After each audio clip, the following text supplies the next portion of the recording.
बिस्मिल्लाहिर्रहमानिर्रहीम। अस्सलाम वालेकुम। नई वीडियो में खुश आमदीद। नाजरीन ग्रामी, इजराइल के जंगी जहाज़ों से गज़ा पर हमले शुरू हो गए। मुजाहिदीन ने 3 जंगी जहाज़ों के परखच्चे उड़ा दिए।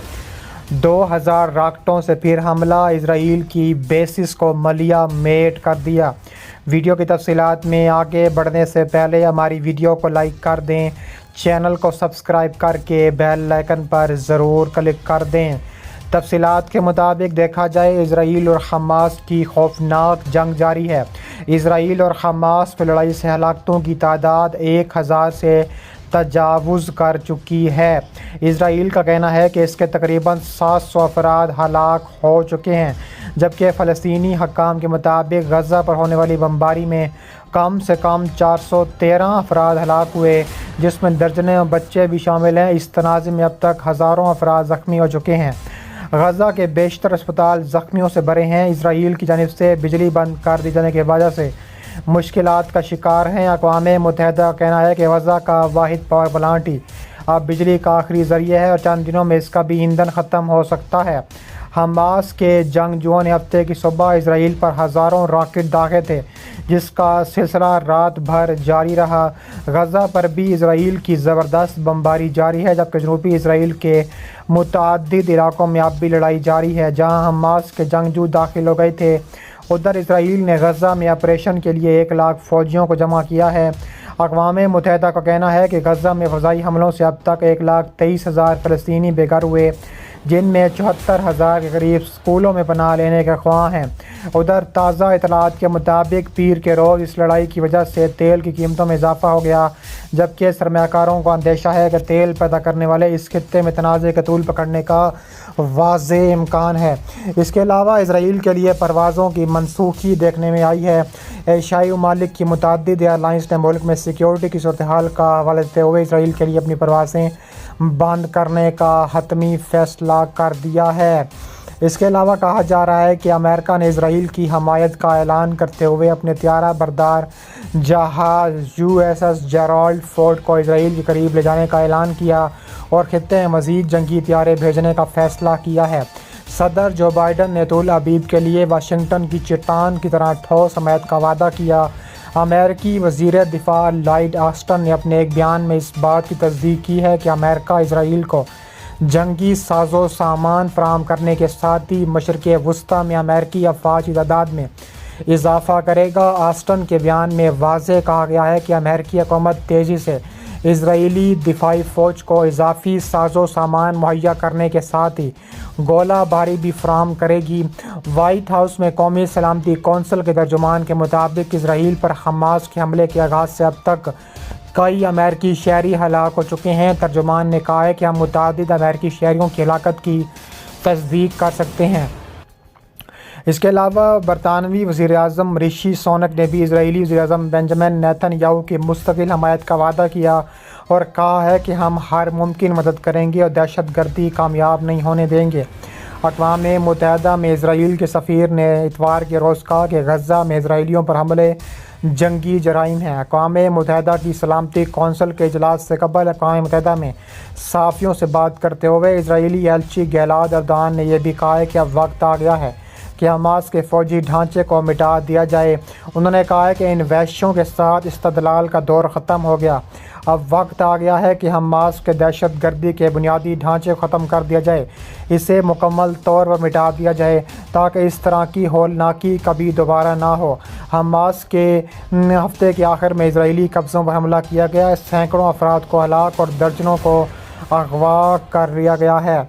इसके अलावा कहा जा रहा है कि सैनिचर यहूदियों के लिए सैबित का दिन था, जिसका मतलब है कि बहुत से ख़ानदान घरों में दोस्तों से मुलाकातों के बाद गाँव में वक्त बताने की मनसूबा बंदी कर रहे थे।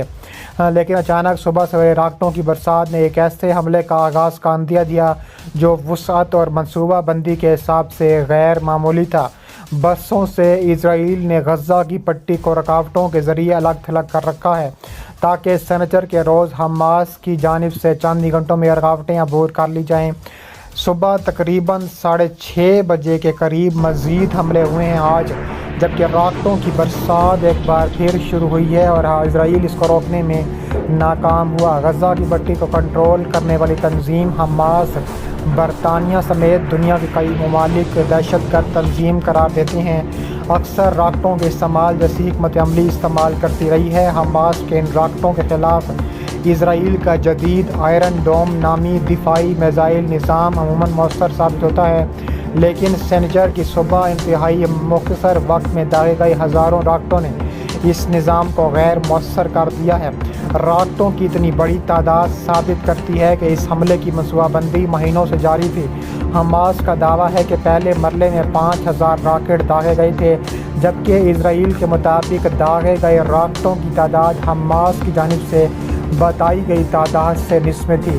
غزہ کی پٹی سے 60 کلومیٹر دور اسرائیل کے دارالحکومت تل ابیب تک میں الارم بجنا شروع ہوئے اور جلد ہی مغربی بیت المقدس اور دیگر شہروں میں جہاں جہاں میزائل گرے دھواں اٹھنا شروع ہو گیا۔ راکٹوں کی اس برسات کے دوران حماس کے مسلح جنگجو بھی اس میں شامل دکھائی دیتے ہیں، جہاں انہوں نے غزہ کو الگ کرنے والی رکاوٹوں کو عبور کرنا تھا۔ واضح رہے کہ اسرائیل نے اپنی فوج اور آبادکاروں کو 2005 میں غزہ سے نکال لیا تھا، لیکن اب تک غزہ کی فضا سرحدوں ساحلوں پر اسرائیل کا کنٹرول ہے۔ حماس کے چند جنگجوؤں نے اس رکاوٹ کو مکمل طور پر بائی پاس کی، اس میں فضائی گلائیڈرز بھی شامل تھے۔